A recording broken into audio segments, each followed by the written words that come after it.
Hello दोस्तों, मेरा नाम है नीरज। स्वागत है आपका ITI ट्रिक्स यूट्यूब चैनल पर। दोस्तों, आज की इस वीडियो में हम साइंस के मोस्ट इम्पोर्टेंट क्वेश्चन देखने वाले हैं जो कि बार बार आपके एग्जाम में रिपीट हुए हैं।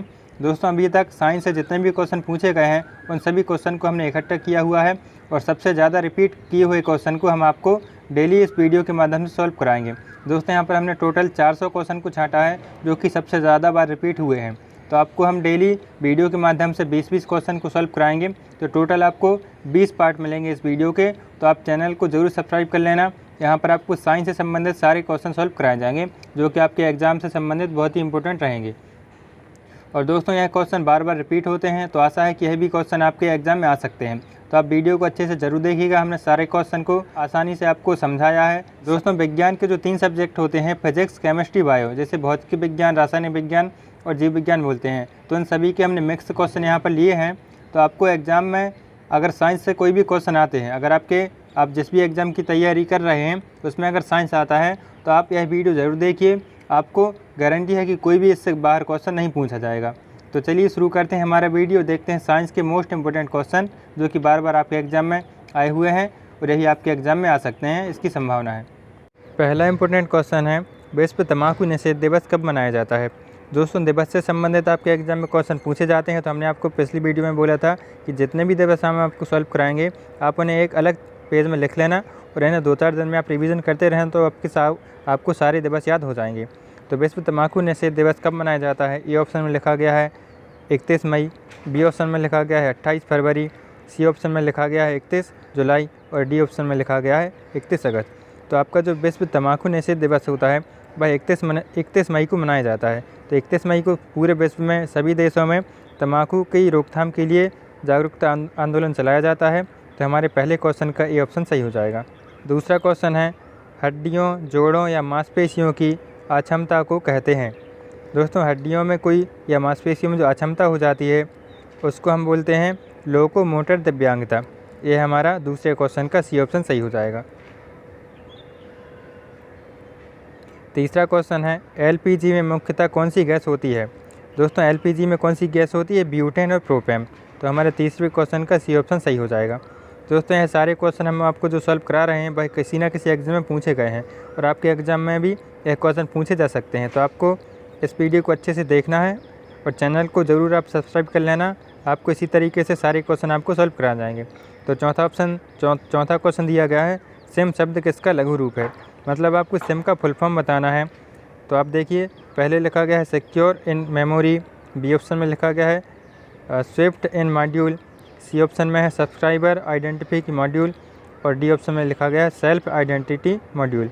तो हमारा जो सिम होता है, जो मोबाइल में भी हम सिम यूज करते हैं, उसका फुल फॉर्म होता है सब्सक्राइबर आइडेंटिटी मॉड्यूल। तो इसका हमारा सी ऑप्शन सही हो जाएगा। चलिए देखते हैं अगला क्वेश्चन, निम्नलिखित में से कौन सा तत्व भूपर पट्टी पर सर्वाधिक मात्रा में पाया जाता है? दोस्तों, आपको इस क्वेश्चन को अच्छे से देख लेना है। बहुत सारे बच्चे इसको डाउट में आ जाते हैं। जो ऑक्सीजन होता है वह आपको भूपर पट्टी में सबसे ज़्यादा मात्रा में पाया जाता है। बहुत सारे बच्चे डाउट में आ जाते हैं कि ऑक्सीजन तो गैस है, यह तत्व नहीं है। इस तरीके से कन्फ्यूज़न होता है, जैसे हमको भी होता था पहले, लेकिन हमने अच्छे से पढ़ाई की। तो आपको बताना है कि निम्न में से कौन सा भूपट्टी पर सर्वाधिक मात्रा में पाया जाता है। तो हमारा ए ऑप्शन ऑक्सीजन सही हो जाएगा। चलिए देखते हैं अगला क्वेश्चन, मनुष्य के शरीर में पसलियों की संख्या होती है?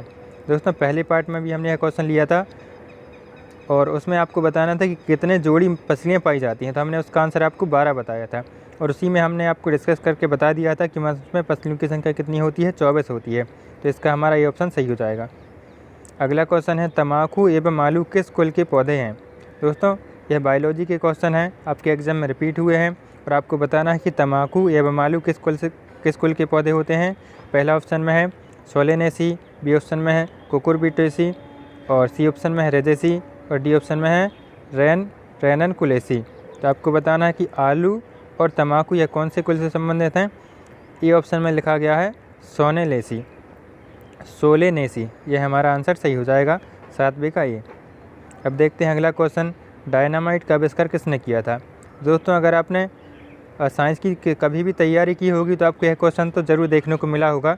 डायनामाइट का आविष्कार कौन होता है? अल्फ्रेड नोबेल होता है और उन्हीं के नाम पर विश्व का सबसे बड़ा विज्ञान का जो पुरस्कार होता है नोबेल पुरस्कार वह दिया जाता है। तो हमारा डायनामाइट का आविष्कारक कौन हो जाएगा? Alfred Nobel. ये ऑप्शन सही होगा। अगला क्वेश्चन देखते हैं, निम्नलिखित में से कौन सा अपशिष्ट जैव निम्नीकरण है? मतलब आपको बताना है कि जैव निम्नीकरण कौन सा अपशिष्ट है। फल व सब्जी के छिलके, कागज़, सूती कपड़ा व ऊनी वस्त्र, उपरोक्त सभी। दोस्तों जो गल जाते हैं या जिनके द्वारा कोई ज़्यादा प्रदूषण नहीं फैलता है, वह होते हैं अपशिष्ट पदार्थ होते हैं। तो फल सब्जी भी हमारी गल जाती हैं, सड़ जाती हैं और या ज़मीन में मिल जाती हैं। कागज़ और सूती कपड़ा, ऊनी वस्त्र, ये हमारा सभी अपशिष्ट होते हैं जो जैव निम्नीकरण होते हैं। तो इसका हमारा डी ऑप्शन सही हो जाएगा।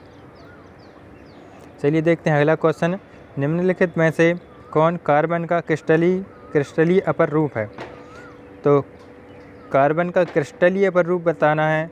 दोस्तों ग्रेफाइट भी होता है कार्बन का अपर रूप, हीरा भी होता है, लेकिन क्रिस्टलीय जो होता है वह हमारा यह तीनों होता है। मतलब ग्रेफाइट, हीरा, फ्लोरीन, यह फ्लोरीन लिखा हुआ है, यह तीनों हमारे कार्बन के क्रिस्टलीय अपर रूप होते हैं।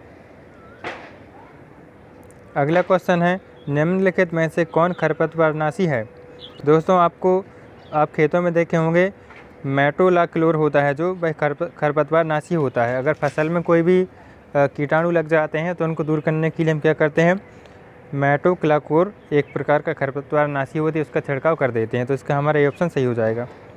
चलिए देखते हैं अगला क्वेश्चन, निम्न में से कौन सा पदार्थ साबुनीकरण में प्रयुक्त होता है? तो आपको बताना है कि साबुनीकरण में कौन से पदार्थ का उपयोग किया जाता है?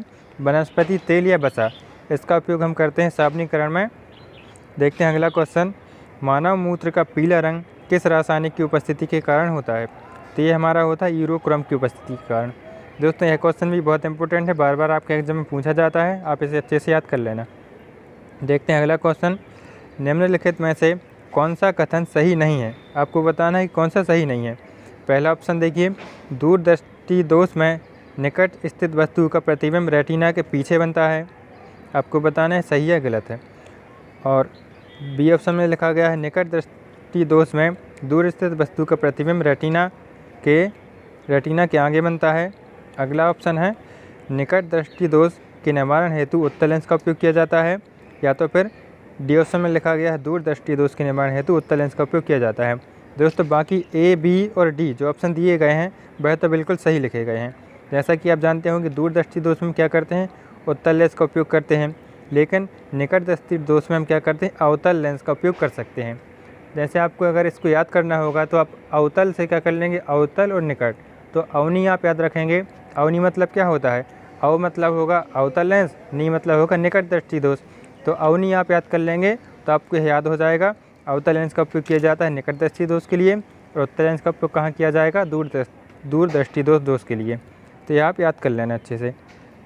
चलिए देखते हैं अगला क्वेश्चन, धावन सोडा का रासायनिक नाम क्या है? तो आपको बताना है धावन सोडा का रासायनिक नाम क्या होता है।